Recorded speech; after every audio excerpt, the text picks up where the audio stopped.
ಸತ್ಯ ಕ್ರಿಯೇಷನ್ ಮತ್ತು ಕೆ ಮಂಜು ಅವರ ಆಶೀರ್ವಾದದೊಂದಿಗೆ ಮೊನ್ರಾಜ್ ಅವರು ಸಂಪೂರ್ಣವಾದಂಥ ಜವಾಬ್ದಾರಿಯನ್ನು ಹೊತ್ತುಕೊಂಡು ಈ ಸಿನಿಮಾ ಮಾಡಿದ್ದಾರೆ.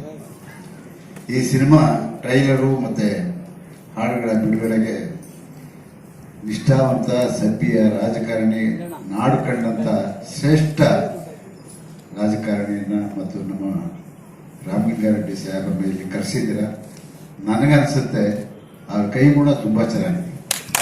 ಎಲ್ಲೋ ಒಂದ್ಕಡೆ ನೀವು ಅವ್ರ ಮೇಲೆ ಬಹಳ ನಂಬಿಕೆ ಇಟ್ಕೊಂಡು ಅವ್ರ ಕೈಯಲ್ಲೇ ಮಾಡಿಸ್ಬೇಕು ಅಂತ ಹೇಳ್ಬಿಟ್ಟು ಹಠ ಹಿಡಿದಿದ್ರಲ್ಲ. ನನಗಂತೂ ಅವರ ನಡೆ, ಅವರು ನಡ್ಕೊಳ್ಳುವಂಥ ರೀತಿ, ಯಾಕೆ ಅಂತ ಹೇಳಿದ್ರೆ ಬೆಂಗಳೂರು ನಗರದಲ್ಲಿ 8 ಬಾರಿ ಗೆಲ್ಲೋದು ಅಷ್ಟು ಸುಲಭದ ಮಾತಲ್ಲ. ಅಷ್ಟು ಉತ್ಸಾಹ ರಾಜಕಾರಣಿಯನ್ನ ಕರೆದು ಇಲ್ಲಿ ವೇದಿಕೆಯಲ್ಲಿ ಅವ್ರನ್ನ ಕೂರಿಸಿದ್ದೀರ. ತುಂಬ ನಿಮಗೆ ಧನ್ಯವಾದ ಹೇಳ್ತೀನಿ. ಎಲ್ಲರ ಕೈಯಿಂದ ಮಾಡ್ತಿದ್ದೀರ. ಹಾಗೆ ಮುನ್ರಾಜ್ ಅವರು ಯಾವಾಗಲೂ ಅವ್ರ ಜೊತೆ ಇರ್ತಾರೆ. ಪಾಪ ಎಡಗೈ ಇದ್ದಂಗೆ ಒಂಥರ ಬಲಗೈ ಇದ್ದಂಗೆ. ಹಾಗಾಗಿ ಇವತ್ತು ಎಲ್ಲರೂ ವೇದಿಕೆ ಮಾಡಿದ್ದೀರ. ಬಹಳಷ್ಟು ಜನ ಆಶೀರ್ವಾದ ಮಾಡಕ್ಕೆ ಬಂದಿದ್ದೀರ.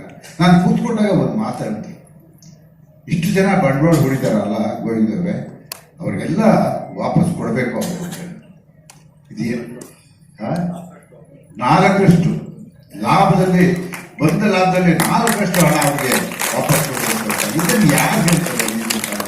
ಕೊಡೋದೇ ಕಷ್ಟ, ಬಂಡವಾಳ ಹಾಕೋದೇ ಕಷ್ಟ. ನೋಡಿ, ನಿಮಗೆ ಎಂಥವ್ರು ಬಂದಿದ್ದಾರೆ ಅಂತ ಉಳ್ಳವರು ಬಂದಿಲ್ಲ. ಇಲ್ಲದೆ ಇರೋರು ಕೈಯಲ್ಲಿ ಅವರು ಸಂಪಾದನೆ ಮಾಡಿ ಕೊಡಿಸಿರುವಂಥ ದುಡ್ಡನ್ನ ನಿಮ್ಗೆ ಕೊಟ್ಟಿದ್ದಾರೆ. ಅದನ್ನು ಉಳಿಸ್ಕೊಳ್ಳಿ, ಚಿತ್ರರಂಗದಲ್ಲಿ ಬೆಳೀತೀರ. ಯಾಕೆ ಅಂತ ಹೇಳಿದ್ರೆ ಈ ಚಿತ್ರ ನೋಡಿದಾಗ ಅನ್ನಿಸ್ತು, ಒಂದು ಹಳ್ಳಿಯ ಸೊಗಡಿನ ಒಂದು ಒಳ್ಳೆ ಚಿತ್ರವನ್ನು ಮಾಡಿದಿರ ಅನ್ನೋ ಒಂದು ನಂಬಿಕೆ ನನಗೆ ಬಂತು. ಹಾಗಾಗಿ ನಿಜವಾಗಿ ನಿಮ್ಮ ಈ ಪ್ರಯತ್ನಕ್ಕೆ ನಾವೆಲ್ಲ ಇದ್ದೀವಿ. ಪ್ರೇಮ ಅವರಿದ್ದಾರೆ, ನಾವು ಚಿತ್ರರಂಗದಲ್ಲಿ ನಾವು ನಿಮ್ಮೆಲ್ಲರಿಗೂ ಕೂಡ ಬೆನ್ನೆಲುಬಾಗಿ ನಿಮಗೆ ಯಾವುದೇ ರೀತಿ ಸಹಾಯ ಬೇಕು ಬಿಡುಗಡೆ ಸಂದರ್ಭದಲ್ಲಿ ಅಂದರೂ ಕೂಡ ಅವತ್ತು ನಮ್ಮ ಜವಾಬ್ದಾರಿ ಅದು. ನಾವು ನಿಮ್ಮ ಜೊತೆ ಇರ್ತೀವಿ, ಮಾಡ್ಕೊಡ್ತೀವಿ ಮಾತನ್ನು ಹೇಳ್ತಾ, ಇದರಲ್ಲಿ ವಿಶೇಷವಾಗಿ ನಿಮಗೆ ಸಹಕಾರ ಕೊಡಬೇಕಾಗಿದ್ದು ಮಾಧ್ಯಮದ ಮಿತ್ರರು. ಅವರಲ್ಲಿ ಮನವಿ ಮಾಡ್ಕೊಡ್ತೀನಿ, ಎಲ್ಲ ಪ್ರಯತ್ನಗಳನ್ನು ಹಾಕಿ ಒಂದು ಚಿತ್ರ ಮಾಡಿದ್ದಾರೆ. ಯಾಕೆ ಅಂತ ಹೇಳಿದ್ರೆ ಈ ರಾಜಾಮುನಿಗೆ ನನಗೆ ಗೊತ್ತಿದ್ದಕ್ಕೆ ಒಬ್ಬ ಅಸೋಸಿಯೇಟು ಅಸಿಸ್ಟೆಂಟ್ ಆಗಿ ಕೆಲಸ ಮಾಡಿದ್ದಾರೆ. ಅದಕ್ಕೆ ಆ ನಾಯಕನ ಫೋಟೋ ಹಾಕೊಂಡಿದೆ ಅಂತ ಅಂದ್ಕೊಂಡಿದ್ದೀನಿ. ಆದರೂ ಆ ರಾಜ ಹುಲಿ ಹೋಲು ಅಂತಾನೆ ಒಂದು ಸಿನಿಮಾ ಮಾಡಿದ್ದೀರಾ. ಒಳ್ಳೇದಾಗಿ ನಿಮ್ಮ ಪ್ರಯತ್ನಕ್ಕೆ. ಯಾಕೆ ಅಂತ ಹೇಳಿದ್ರೆ ಸಿನಿಮಾ ರಂಗಕ್ಕೆ ತುಂಬಾ ಆಸೆ ಇಟ್ಕೊಂಡು ಬಂದಿದ್ದಾರೆ.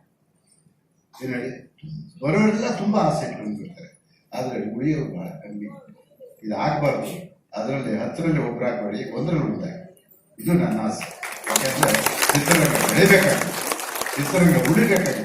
ಇವತ್ತಿನ ದಿವಸ ಪರಿಸ್ಥಿತಿ ಹೆಂಗಿದೆ ಅಂತ ಹೇಳಿದ್ರೆ ಸಿನಿಮಾ 250 ಪಿಕ್ಚರ್ ಬಿಡುಗಡೆ ಆಗುತ್ತೆ ವರ್ಷಕ್ಕೆ. ಎಷ್ಟು ಹೇಳಿ, 250 ಚಿತ್ರ ಬಿಡುಗಡೆ ಆಗುತ್ತಲ್ಲ, ನಿಲ್ಲದೆ 10ರಿಂದ ಒಂದು 20-25 ಚಿತ್ರಗಳ ಹೆಸರುಗಳನ್ನ ಮಾತ್ರ ಹೇಳಬಹುದು. ಇದು ಯಾವುದೇ ಚಿತ್ರ ನಿಲ್ತಾ ಇಲ್ಲ.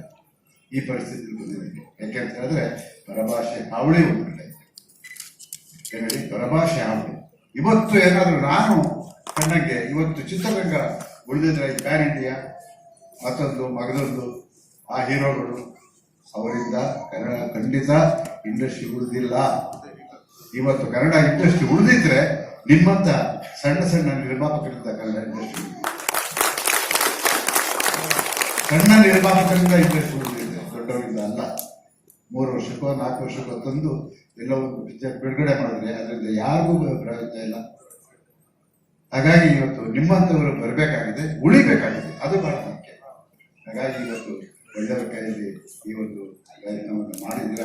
ನಿಮ್ಮ ಪ್ರಯತ್ನಕ್ಕೆ ಒಳ್ಳೆ ಜಯ ಸಿಗಲಿ, ಚಿತ್ರರಂಗದಲ್ಲಿ ಬೆಳೀರಿ ಅಂತಕ್ಕಂಥ ಮಾತನ್ನು ಹೇಳ್ತಾ ಮತ್ತೊಮ್ಮೆ ಎಲ್ರಿಗೂ ಇಡೀ ಚಿತ್ರರಂಗಕ್ಕೆ ಶುಭವನ್ನು ಹಾರೈಸ್ತೀನಿ. ಕೊನೆಯದ ಒಂದು ಮಾತು, ನಮ್ಮ ಸಾಹೇಬರು ಹೇಳಿದಂಗೆ ಆ ಹಣ 4% ಕೊಡೋಕ್ಕಾಗದಿದ್ರು ಪರವಾಗಿಲ್ಲ, ಆ ಹಣಕ್ಕೆ ಸೇರಿಸಿ ಸ್ವಲ್ಪ ದುಡ್ಡು ಕೊಡಿ. ಈಗ 4% ಕೊಡೋ ಕಾಲ ಹೋಯಿತು, 4% ಕೊಡೋ ಕಾಲ ಹೋಯಿತು.